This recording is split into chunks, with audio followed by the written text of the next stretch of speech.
I wrote a book of poetry. It's called Things I Say to Pirates on Nights When I Miss You. And it's poems in 3 sections. So the first section is called Letters to Anne Bonny. It's a fictional conversation with a pirate in the golden age of piracy, which was the 18th century. The next one is fictional family history poems. And the final section is reflections on bodily identity. So I'm going to read the last poem of the first section, and then we'll see where we go from there.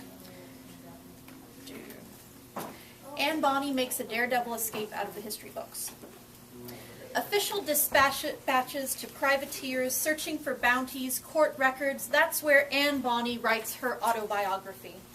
Daniel Defoe tries to write her story because women pirates are sorceresses. Anne Bonny transforms Defoe into a ghostwriter. Why else should the writer of Maroon Mariner tales need a pseudonym to write a true crime book on villains of the high seas? His work is by all accounts impeccably researched, but in this instance he cannot cite his sources before Anne Bonny turns them into ghost sources. As he writes the names of the informants, the ink with which he writes their initials changes phase into the smoke that is wafting from her smoking gun. For a century, the peppered moths painstakingly inscribe on their wings the bits of the story Defoe is missing. When the moths lose interest in the role of flying archive, they replace their history book wings, speckled with names, dates, and cartography charts, with wordless wings of shadow paper. In hurricane-force winds, history's faithful, flightless servants chase Anne's father through the rice fields of 18th century Charleston. They pursue him across the Atlantic back to Cork County, Ireland. When he disappears inside a law office, the historians know they have him. They stand outside his office window, beating silver spoons together until he agrees to a paternity test. Grading on a curve, the antiquarians review the man's short answers. Lawyer William Cormack passes. Finally, there is evidence. The historians are ready to grant Anne Bonny the enviable status of respectable, verifiable historical person. The biographers plead with her. Give us a map with X marks the spot of your burial, and we'll give you a ticker tape parade. Give us a death certificate, and we'll consider a national holiday. Dear Anne Bonny, freeze. I intend to capture you alive. Strike a roguish pose. The camera hasn't been invented yet, but I've got my paints with me. I've set up an easel at the foot of this lifeboat. I only hope my strokes will be fast enough to keep up with the fresh gale that is carrying you away from me. I call out to her, throw me a line, I've changed my mind. I don't want an image. Those rough seas make the production of artistic renderings near impossible anyway. I don't want an image. I want only to be with you. But it's too late. She's already disappearing into the marginal space between ocean and sky. Anne Bonny sails herself like a boat out of the stack of history books I'm holding in my arms. Let's see. I think I'm going to read one of the letters in this section.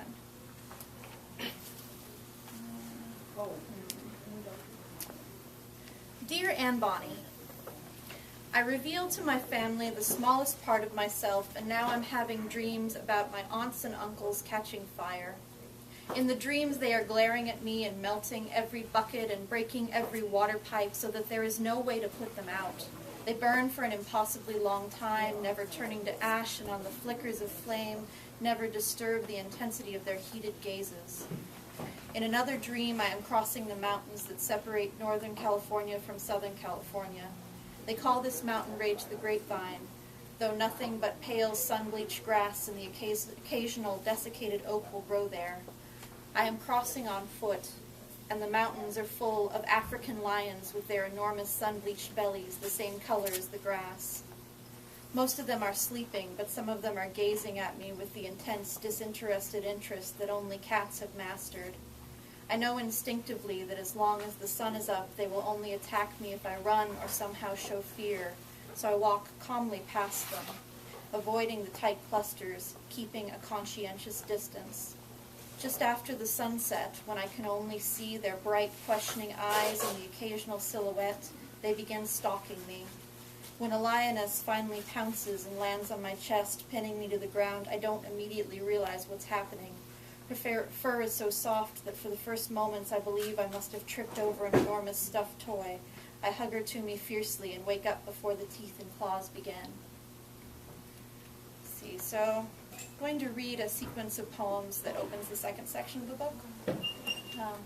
And I think that'll be the last thing I'm reading for today. So this is called Fallen Apples. Adam and Eve didn't give birth to the apple orchard. It had been on their family's land for as long as anyone could remember, which wasn't very long, but they thought it meant something anyway. They did give birth to a daughter, Mary, who would later become my grandmother. Mary grew into a woman in the apple orchard. She measured her height by lying down next to the train of ants headed towards the trees to pick at the sweet, syrupy corpses of fallen apples. By placing a stone at her heel and another at the top of her head, she could count the number of ants traveling between the two stones if she was quick enough. As she grew older, this method of measurement became less and less practical. Adam, Eve, and Mary sold their apples at a fruit stand along the main highway. The apples were so juicy that every driver who bought a pound would swear that they ate them. As they ate them, some dried up part of themselves was plumping up their sweet liquids. Biting into the green, shiny flesh inevitably made them think of the apple trees, unburdened and shuddering in the dry valley wind. With one hand on the diminishing globe and the other holding the steering wheel steady as 100 miles of tilled fields and empty pastures slipped into and out of their rearview mirror, each understood something about the nature of their mother's sacrifice. Candy Heart. One year there were no apples, but Mary wasn't afraid. Being a good Catholic girl, Mary believed absolutely that she would find a way to make the harvest come. Night and day, Mary prayed and slept under the branches of the apple trees. Then one day she had a vision. A man in red with black wings came to her and revealed that the orchard was not dead. It had only dried up. The apple trees needed something wet and pure to replenish them. He told her if she gave the orchard her heart, it would bear fruit again. Mary wanted to know how she could accomplish this. The man in red produced a palm-sized candy heart that was sticky like tree sap and held it out to Mary. "Hold this to your chest until you feel all the warmth drift out of you," he said. "Then find the oldest tree in the orchard and bury the candy heart at its roots." Mary did as she was told. In place of the warmth, she felt the icy runoff from mountain peaks after the snow melts into her heart and spread through her veins. She scraped the sticky candy heart off her chest and buried it beneath a tree the color of tarnished copper, a tree so large that when she stood in front of it she had to take 2 steps to the left or the right to see anything behind it. She understood that removing her heart had put her in an in-between place, a completed winter that would never continue on to spring. In the morning, the trees were full of apples ripe for picking. Adam and Eve didn't comment. They just set out the ladders and barrels and got to work. Fireplace.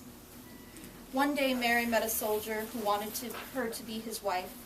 He promised her that they'd live far away from the apple orchard. The orchard had, by this time, finished eating her heart and was demanding another, so she accepted the soldier's proposal. On their wedding day, she gave him an ice-cold paper heart.